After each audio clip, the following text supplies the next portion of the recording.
Welcome to all. स्वागत आप सभी का आरएसआर यूट्यूब चैनल पे। हम आ चुके हैं अभी लाइव सिलेक्शन बैच की एक और धमाकेदार क्लास लेक्चर नंबर 42 और यहाँ पर हम आज बात करने वाले हैं 11th क्लास के मोस्ट इंपॉर्टेंट टॉपिक ग्रेविटेशन की प्रैक्टिस क्लास की। पहले हम इसकी 6 क्लास ऑलरेडी कंप्लीट आपको करवा चुके हैं, यानी यहाँ पे जो लेक्चर सेशन था आपका जो कॉन्सेप्ट है वो पहले की 6 क्लासों में हमने कंप्लीट कर लिया है। तो आज इसका डी.एड हम करते हैं, एंड गेम करते हैं प्रैक्टिस के साथ में, क्योंकि पिछले की 6 क्लासों में आपने क्या क्या कॉन्सेप्ट सीखे हैं, क्या क्या कॉन्सेप्ट आपने क्लियर किए हैं, वो आज के इस प्रैक्टिस सेशन में पता चलेगा। तो प्रैक्टिस सेशन बड़ा धमाकेदार होने वाला है। पेपर पेन लेके बैठ जाइए, क्योंकि उसके बिना काम नहीं चलेगा। देखते हैं क्या स्कोर आपका रहता है। टाइम आपको 40 सेकंड का मैं देता हूं सॉल्व करने के लिए। आपको कमेंट सेक्शन में उसका रिप्लाई करना है सॉल्व करने के बाद। तो लेक्चर नंबर 42, अगर पीछे का कोई भी लेक्चर आपने मिस किया है तो आप टाइटल लगा सकते हैं सर्चिंग में, selection batch, work energy power, selection batch, law of motion, selection batch, जो भी टॉपिक आपका, unit and dimension, scalar and vector quantities by RSR, तुरंत आपको पूरी की पूरी प्लेलिस्ट मिल जाएगी जो मैंने अभी अपडेट कर दी है। सारे बच्चे जो एक बार क्लास में आ चुके हैं जोश के साथ जय हिंद लिख दें, प्रेजेंट लगा दें लाइक बटन पे। ऑलरेडी 330 बच्चों ने प्रेजेंट पहले से लगा रखी है। Thank you so much, love you all. बिना देरी के क्लास को स्टार्ट करते हैं। यस, आगे चले बेटा। यस, चलो जी, चलो स्टार्ट करते हैं। ओके, चलो स्टार्ट कर रहे हैं। देखिए सबसे पहले मैं यहाँ पे टाइम आपका स्टार्ट कर लेता हूं। टाइम एक बार लगा लेता हूं। देखिए टाइमिंग एक बार में डाल लेता हूं 40 सेकंड के लिए, फिर स्टार्ट करते हैं। तब तक एक बार हो सके तो बेटा क्लास को शेयर कर दें। एक बार क्लास को शेयर कर दे अपने दोस्तों के पास और उनको सबको बुला के ले आइए कि प्रैक्टिस में देखते हैं क्या क्या कॉन्सेप्ट आपके क्लियर है। ठीक है, तो चलिए यहाँ पे स्टार्ट कर रहे हैं। पहला क्वेश्चन आपका स्क्रीन पर, और पहला क्वेश्चन आपको स्क्रीन पर मैंने लगा दिया है, देख पा रहे होंगे आप। पहला क्वेश्चन आपकी स्क्रीन पर, क्वेश्चन को समझिए। पृथ्वी की त्रिज्या कैपिटल आर, कोणीय वेग ओमेगा, ध्रुवों का जी का मान जीपी है, अक्षांश 60 डिग्री है, उस पर जी का इफेक्टिव वैल्यू क्या होगा। अक्षांश पे इसका इफेक्टिव वैल्यू क्या होगा। लैटिट्यूड है आपका, अक्षांश है, उस पे यहाँ पे आपका एंगल दिया गया है 60 डिग्री। बहुत ही अच्छा क्वेश्चन है, फटाफट से एक बार सॉल्व कर लें। यस, कल क्लास नहीं हुआ था बेटा, कल अपनी गाड़ी में कुछ प्रॉब्लम हो गया था, इस वजह से मैं लेट हो गया था, इसलिए कल क्लास नहीं हो पाया था। ठीक है, यस, जल्दी सॉल्व करें बेटा। वेरी गुड, शाबाश। देखिए बेटा सवाल को समझे एक बार, क्वेश्चन क्या कहता है। बेटा यहाँ पे जब एटीट्यूड की बात आ रही है, अक्षांश की बात आ रही है, तो भैया यहाँ पे जो आपका रोटेशन है, घूर्णन है, उसको लेकर बनाया गया कोण है। ओमेगा एंगुलर वेलोसिटी के साथ रोटेट कर रही है। जी पर जो जी का ध्रुव पर वैल्यू है वो आपका जीपी है। तो भैया बताओ इफेक्टिव वैल्यू क्या होगा, जी इफेक्टिव वैल्यू क्या होगा। तो सबसे पहले देखो, बहुत से बच्चों ने ऑप्शन ए राइट ऑप्शन दिया है, कुछ बच्चे बी पर भी क्लिक कर रहे हैं, कुछ बच्चे बी पर भी क्लिक कर रहे हैं, कुछ बच्चे ए पर क्लिक कर रहे हैं। अब आप मुझे बताइए ए और बी में कंफ्यूजन किस बात का है। यस, कंफ्यूजन किस बात का है, देखते हैं अभी कैसे डाउट क्लियर आपको करना है। सबसे पहले आपको जी इफेक्टिव के लिए फॉर्मूला लेना है, जी डैश बराबर जी पी, पोल के लिए पी दिया हुआ है माइनस बेटा omega square R cos square lambda. बस कंफ्यूजन केवल इसी का था। अगर आपको क्या वैल्यू नहीं पता, cos 60 की वैल्यू √3/2 होती है या 1/2 होती है, वो आपको जज करना है। छोटा सा कॉन्सेप्ट है जो आपने शायद जानबूझ के गलत कर दिया होगा। वैल्यू पुट कर दो, आंसर आपको मिल जाएगा जी डैश बराबर G P minus omega square R cos 60 का वैल्यू 1/2, 1/2 का स्क्वायर करेंगे तो 1/4 यहां पे आ जाएगा, जो कि आपको ऑप्शन ए में नजर आएगा। ऑप्शन ए आपका right answer, GP minus omega square R by 4, option A will be right answer. Clear है बेटा यहाँ पे ए ऑप्शन। बहुत बढ़िया। नेक्स्ट क्वेश्चन देखिए बेटा, नेक्स्ट क्वेश्चन आपका स्क्रीन पर, फटाफट से नेक्स्ट क्वेश्चन को समझिए। क्या क्वेश्चन है, यदि पृथ्वी का घनत्व 4 गुना बढ़ा दें, density 4 times increase, radius half कर दी जाए, देन हमारा जो वेट है, भार है, वो कितना हो जाएगा। उसी के बारे में बात करते हैं। देखिए जल्दी से सॉल्व करें बेटा। क्या बात है, बहुत बढ़िया बेटा। यस, जल्दी करें, देखिए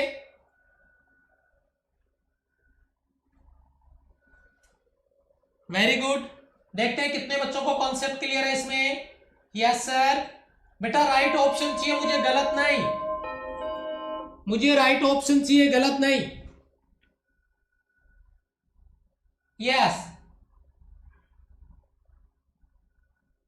बी ऑप्शन पे टारगेट कर रहे हैं। कुछ बच्चे सी लगा रहे हैं और कुछ बच्चे ए लगा रहे हैं। बेटा सबसे पहले मैंने क्या बताया था, मैंने आपको दो फॉर्मूले याद करवाए थे। मैंने कहा था कि जी के दो फॉर्मूले ले लो, एक जी बराबर जी एम बटा आर स्क्वायर, ये मास कांस्टेंट होने पे था, और दूसरा जो फॉर्मूला मैंने लिखा था जी बराबर 4/3 पाई रो जी आर। मैंने ये कहा था कि जब डेंसिटी कांस्टेंट हो तो, या डेंसिटी को लेकर डिस्कस करें तो, यहां पे डेंसिटी को कांस्टेंट तो नहीं किया गया, लेकिन डेंसिटी की बात हो रही है तो हमें डेंसिटी वाला फॉर्मूला लेना चाहिए, और उस कंडीशन में जी डायरेक्ट प्रोपोर्शनली रो आर होगा। यहाँ पे रो का वैल्यू 4 टाइम्स है और आर का वैल्यू 1/2 है, कट जाएगा तो कितना टाइम्स हो जाएगा, 2 गुना हो जाएगा। Option B will be right answer. इस तरीके का सवाल एग्जाम में पहले भी पूछा गया है बेटा, आगे भी पूछा जाएगा, और एक बार सारे बच्चे आई थिंक क्लास में अब तक आ चुके हैं। जय हिंद एक बार लिख दीजिए। एग्जाम पोस्टपोन होने से हम अपना लक्ष्य, हमारा टारगेट है वो चेंज नहीं कर सकते। मुझे अभी अपडेट नहीं है, मैंने देखा नहीं है, क्लास के बाद में देख के आपको क्या अपडेट आया है उसके बारे में आपको इंफॉर्मेशन देता हूं, ठीक है। यस, ऑप्शन आपका B will be right answer. Clear है सभी बच्चों का, ठीक है। यस, कुछ बच्चे कह रहे हैं कि अपडेट आया है, मैंने अभी चेक नहीं किया है, मैं चेक करके बताऊंगा आपको जरूर, ठीक है। नेक्स्ट क्वेश्चन देखिए आपका स्क्रीन पर, नेक्स्ट क्वेश्चन देखिए आपका स्क्रीन पर। ओके, देखिए क्वेश्चन को समझिए, मैं थोड़ा साइड हो जाता हूं, समझ लीजिए। यदि पृथ्वी का द्रव्यमान और त्रिज्या 1% के साथ डिक्रीज कर दिया जाए तो एक्सेलरेशन ड्यू टू ग्रेविटी, और ये कहूंगा मैं आज की क्लास का मोस्ट इंपोर्टेंट और कंफ्यूजिंग क्वेश्चन है। ये जबरदस्त जहर इसमें घोला गया है, बहुत ज्यादा ये सवाल गलत होता है। शाबाश, बहुत ज्यादा ये सवाल गलत होता है बेटा। यस, बहुत ही बढ़िया।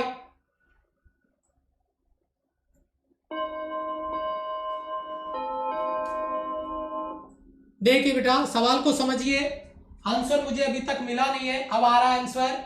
यस बी, लेकिन सी भी बराबर आ रहा है, बी भी बराबर आ रहा है। कुछ बच्चे डी पर भी कमेंट कर रहे हैं, कुछ बच्चे डी पर भी कमेंट कर रहे हैं, बी और सी बराबर बराबर दिख रहा है। चलो बेटा एक बार चेक करते हैं, सवाल को समझते हैं, क्या कॉन्सेप्ट है इसका, ध्यान दीजिएगा।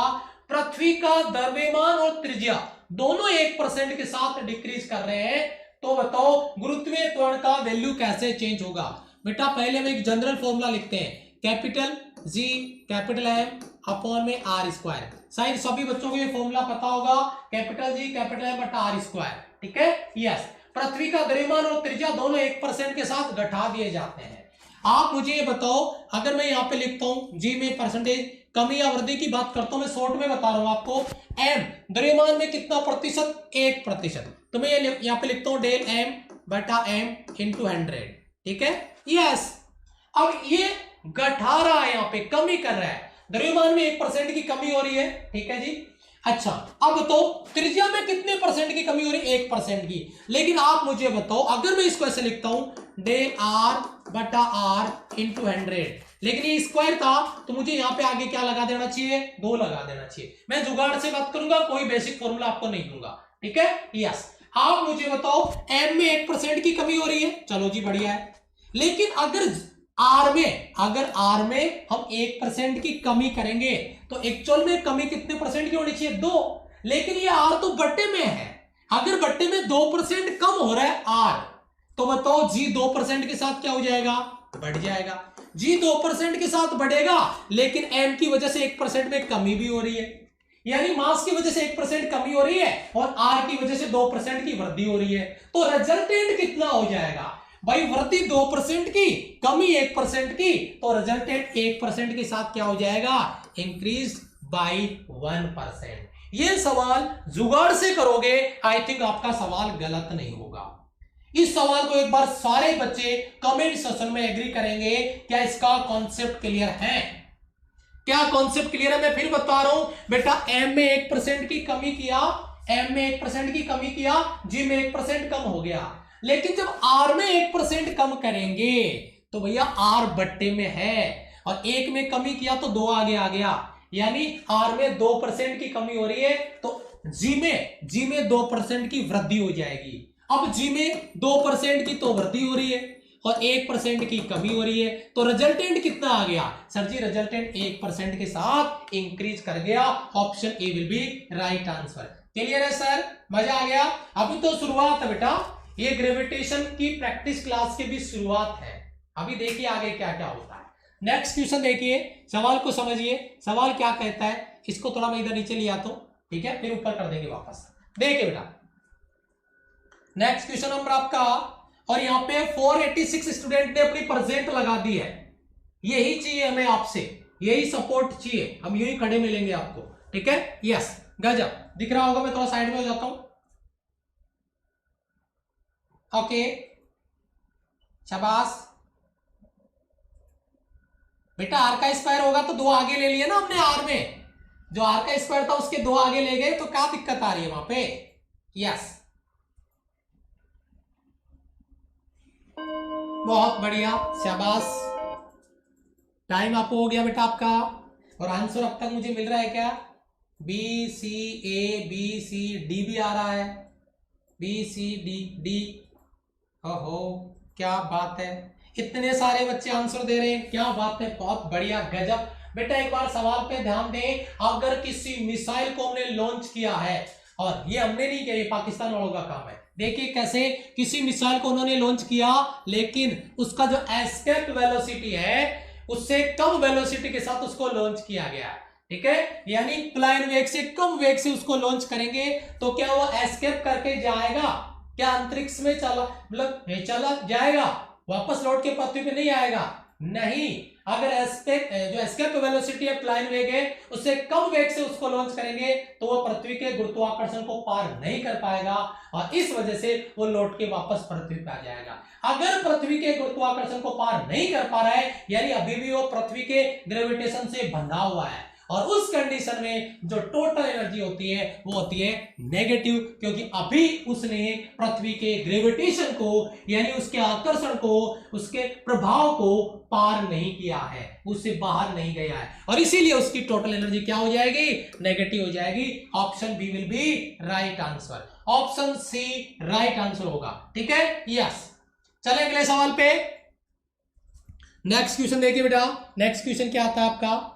नेक्स्ट क्वेश्चन है आपका, ये रहा, जरा ध्यान दीजिए, सवाल को समझिए, बहुत ही तगड़ा सवाल है, बहुत ही तगड़ा, जबरदस्त क्वेश्चन है। देखिए 40 सेकंड का टाइम आपके पास, 40 सेकंड। नेक्स्ट क्वेश्चन, शाबाश,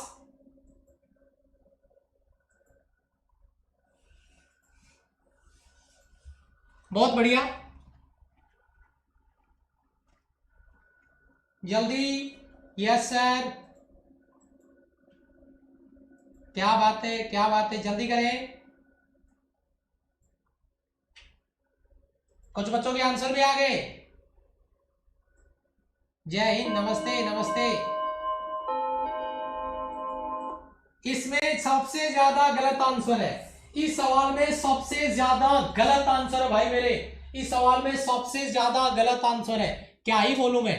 देखिए बेटा, बहुत तगड़ा सवाल है, जबरदस्त क्वेश्चन है भैया, सुपर, मान के चलिए बड़ा तगड़ा कंफ्यूजन इसने क्रिएट किया है।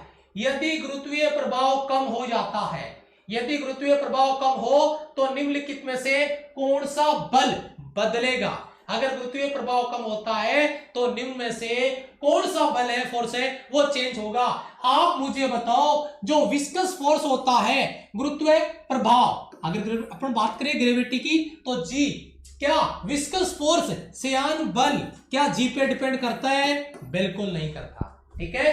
आगे बात करते हैं, जो आपका इलेक्ट्रोस्टैटिक फोर्स है, विद्युत बल है, क्या वो जी पे डिपेंड करता है? बिल्कुल नहीं करता। उपरोक्त में से कोई नहीं, नन ऑफ दीजिए तो छोड़ो, ऊपर आओ, आर्किमिडीज का जो उछाल बल है, अपथ्रस्ट फोर्स है, किसी वस्तु पे जितना बल भार mg लगता है उतना वो पानी को साइड में हटाता है, तो उसपे उतना ही अपथ्रस्ट फोर्स लगता है, तो भार mg पे डिपेंड करता है वो। तो जिस वस्तु का भार mg ज्यादा होता है वो उतना ही पानी हटाता है साइड में, और जितना हटाएगा उतना उस पे अपथ्रस्ट फोर्स ज्यादा लगेगा। तो आर्किमिडीज जो आपका अपथ्रस्ट फोर्स है वो डिपेंड करेगा, उसमें प्रभाव आएगा, वह बल बदल जाएगा। ऑप्शन बी आर्किमिडीज जो अपलिफ्ट या अपथ्रस्ट जो फोर्स है वो बदल जाएगा। Option B will be right answer. Clear है बेटा?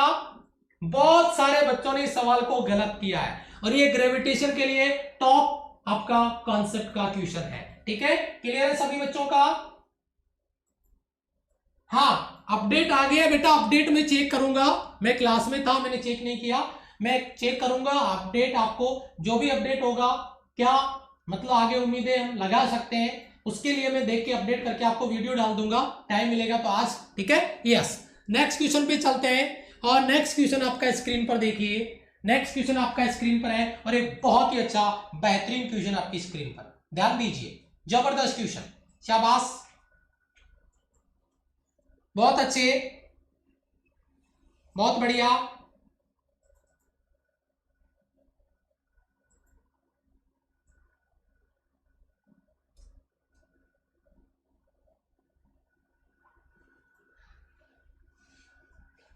शाबाश,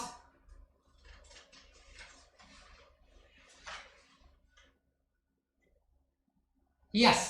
देखिए बेटा सवाल को समझिए, टाइम आपका आप होने वाला है, और राइट आंसर एक दो बच्चे राइट ऑप्शन क्लिक कर रहे हैं, एक दो बच्चे राइट ऑप्शन क्लिक कर रहे हैं, बहुत ही कम, रेयर केस। 40 सेकंड का टाइम दिया है, लेकिन राइट ऑप्शन के नाम पे बहुत ही कम, न के बराबर बच्चे राइट ऑप्शन पे क्लिक कर रहे हैं। जरा सवाल को समझिए बेटा, जब अपन यहां पे लेके आते हैं कैपिटल का third law, T square direct proportionally R cube होता है। अगर अपन टी की बात करें तो टी डायरेक्ट प्रोपोर्शनली आर की power 3/2।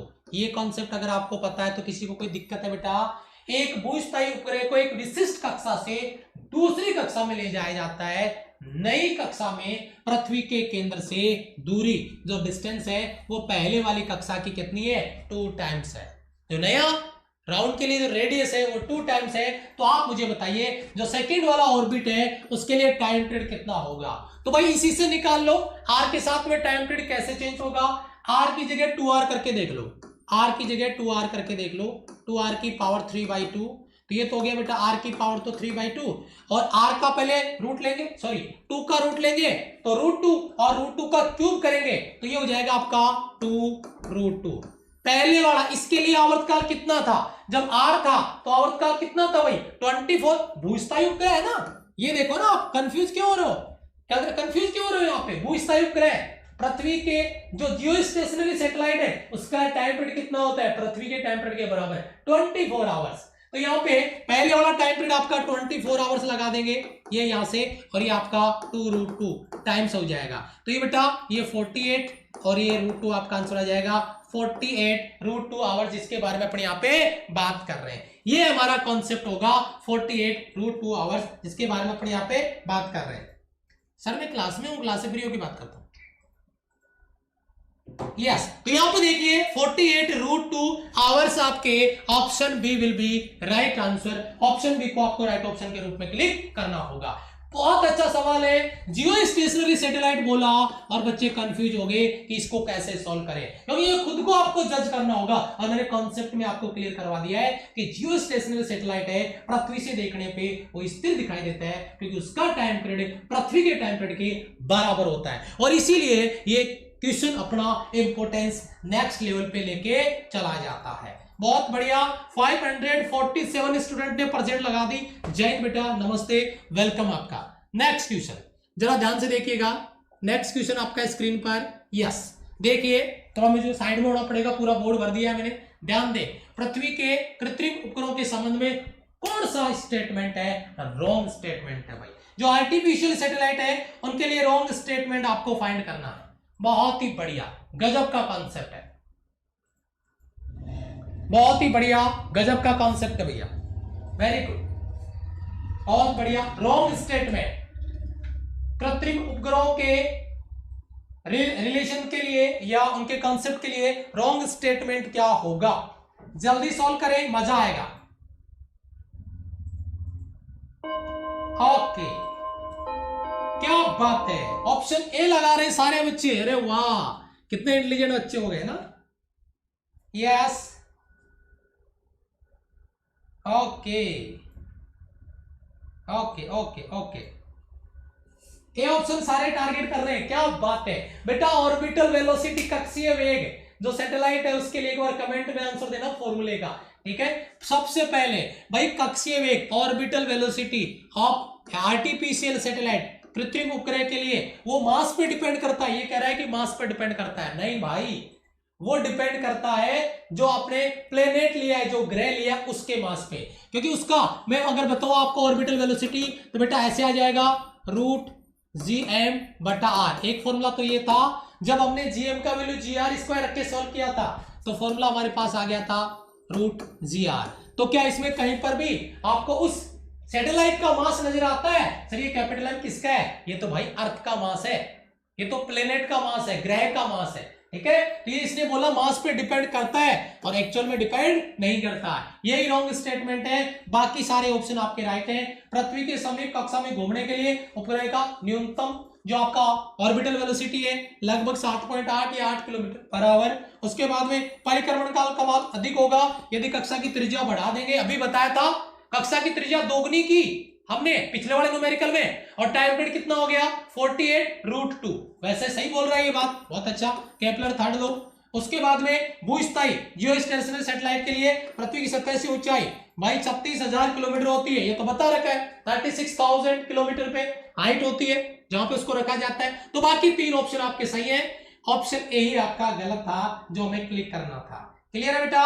Doesn't depend on mass. Yes, आपका orbital velocity of a satellite does not depend on mass of satellite, depends on mass of planet. Planet के मास पर डिपेंड करता है, सैटेलाइट अपने खुद के mass पर डिपेंड नहीं करता है। नेक्स्ट क्वेश्चन आपका आपकी स्क्रीन पर देखिए, क्या कहते हो। इसमें थोड़ा मेकअप मैंने करने की कोशिश की है, और इस मेकअप को अगर आप पहचान गए तो सवाल हो जाएगा, नहीं पता भी नहीं चलेगा पूछ क्या रहा है, ठीक है। चलिए देखिए, मैं थोड़ा साइड में हो जाता हूं। यस, शाबाश। देखिए बेटा, नेक्स्ट क्वेश्चन बहुत ही बढ़िया कॉन्सेप्ट आपका।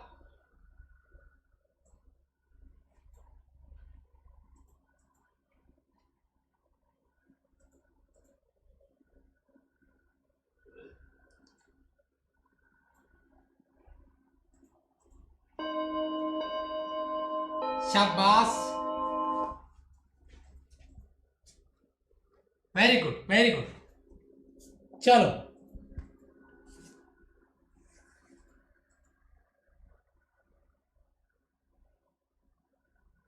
यार, बहुत सारे बच्चों ने राइट ऑप्शन दिए, क्या जादू कर रहे हो भाई सवाल में। बहुत सारे बच्चों ने या तो देखा देखी हो रही है या कॉन्सेप्ट के साथ में बात कर रहे हो। मैं तो इसको बड़ा जहर सवाल मान रहा था, आपने तो इसको पूरी औकात बता दी इसकी। सारे बच्चे ऑप्शन डी पे क्लिक कर रहे हैं यार, ये तो जादू हो गया भाई, है ये कैसे हुआ? ठीक है, देखो इसको समझो बेटा। यदि किसी उपग्रह का घूर्णन चाल, जिसके बारे में अपने यहाँ पे बात करें, भाई जादू कर दिया इसमें तो। किसी उपग्रह में घूर्णन चाल, जो आपका घूर्णन काल टाइम पीरियड है, कैपिटल टी है, गति ऊर्जा निम्नलिखित में से किसके समानुपाती होगी? ये तो भाई पक्का आपने जादू कर दिया इसमें तो, ठीक है। यस, अच्छा मॉक टेस्ट में हुआ है पहले, इसका मतलब हो सकता है भाई, तभी मैं सोचूं कि इतना बच्चे पोल कैसे कर रहे हैं राइट ऑप्शन। चलिए देखते हैं। यह बेटा आपका कक्षीय वेग v = √gm/r। अगर मैं यहाँ पे स्क्वायर करता हूं तो v² = gm/r। मैं ये कह सकता हूं कि v² डायरेक्ट प्रोपोर्शनली 1/r है। किसी बच्चे को ये चीज करने में कोई दिक्कत है? भाई v² जो वेलोसिटी लिया है वो डिस्टेंस r के इनवर्सली प्रोपोर्शनल है, ठीक है। Yes, v² direct proportionally 1/r।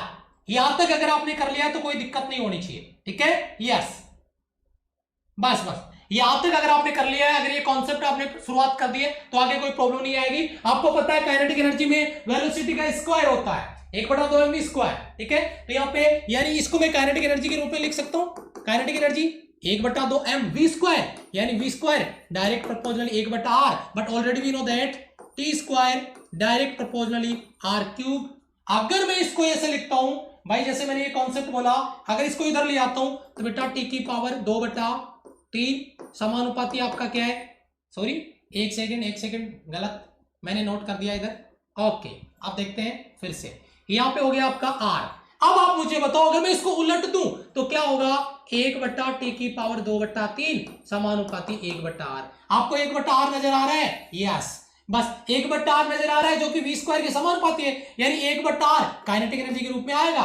1/r ये 1/t की पावर 2/3 है, ऊपर आएगा तो t की पावर 2/3 माइनस का t की पावर 2/3, ऑप्शन आपका डी। ऊपर आएगा तो ये पावर माइनस में बदल जाएगी, जिसके बारे में अपन यहाँ पे बात कर रहे हैं। t की पावर माइनस का 2/3, option D will be right answer. Clear है बेटा सभी बच्चों का?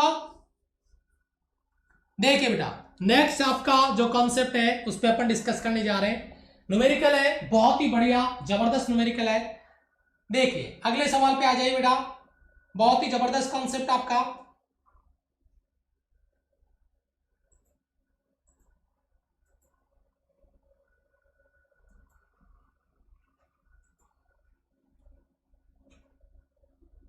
वेरी गुड,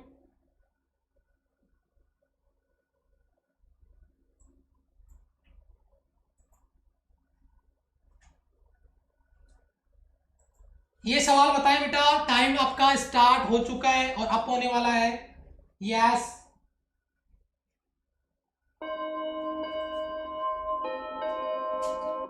सवाल का बहुत अच्छा मेकअप किया गया है, मैं टाइम आपको पूरा दे रहा हूं, जल्दी से एक बार इसको सॉल्व करें भैया। गलत आंसर आ रहा है इसमें, गलत आंसर आ रहा है, गलत आंसर आ रहा है।